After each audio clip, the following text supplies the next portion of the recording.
Greetings, YouTube. I've been fascinated by women since I was about 5 years old, and since then I've come to appreciate women of all sizes, shapes, and from every ethnic background. But in that time, I've never really been a big fan of beauty pageants. You know, Teen America, Miss Universe, those kind of things.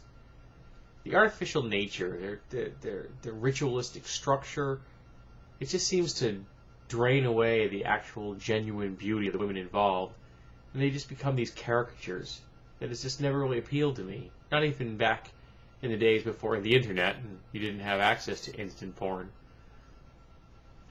But if women want to enter them and they get something out of it, prizes, ego boosts, whatever, I have no problem with it. May not be my thing to watch, but I don't begrudge someone else's desire to be involved. And I was an adult when I became to realize that there were beauty pageants for small children. And I mean really small children. Toddlers. 2- and 3-year-olds. And I was kind of stunned when I found out that the lengths that these children were put through for these contests.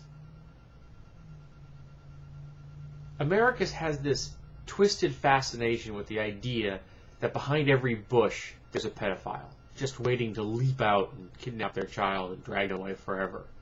When, of course, American children are the safest children that have ever lived in the entire history of our species. And the fact is that most survivors, 90% of them, were victimized by a family member or a close relationship, someone they knew.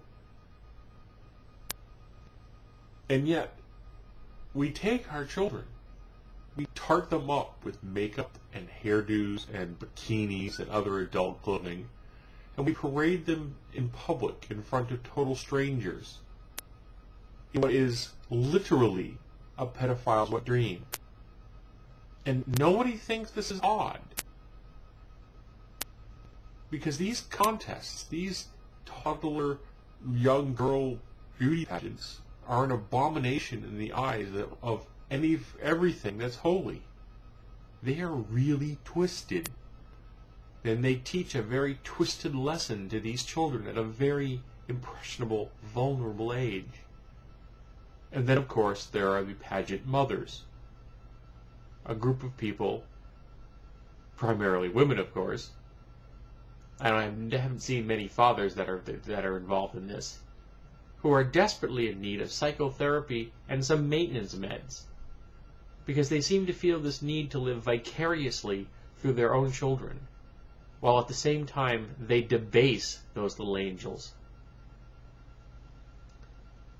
The whole concept of taking a child and sexualizing a 5-year-old doesn't seem to bother anyone. Well, it bothers me. Conservative pundits are often accusing the quote-unquote liberal media of over-sexualizing young girls. And I'm talking 6th, 7th, and 8th graders. And I think that there might actually be an argument sometimes that the media is, in fact, sexualizing these girls. But it's also the fact that it's often, in 21st century Western world, 6th, 7th, and 8th graders can actually begin to start showing secondary sexual characteristics and begin to appear to be adult women. So, if nature's saying that, they look like an adult woman, don't be stunned if they play that up. And I admit that often they don't really know what they're playing with. Often it's fire.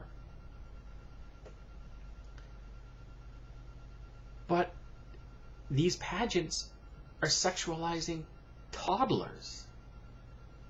Spray-on tans, huge bouffant hairdos, plastered in place with enough chemicals to earn you a share of Dow.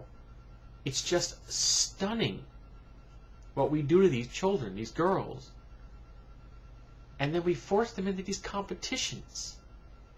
It's just warped. And I don't imagine that any of these girls is ever going to take anything away from it that's positive.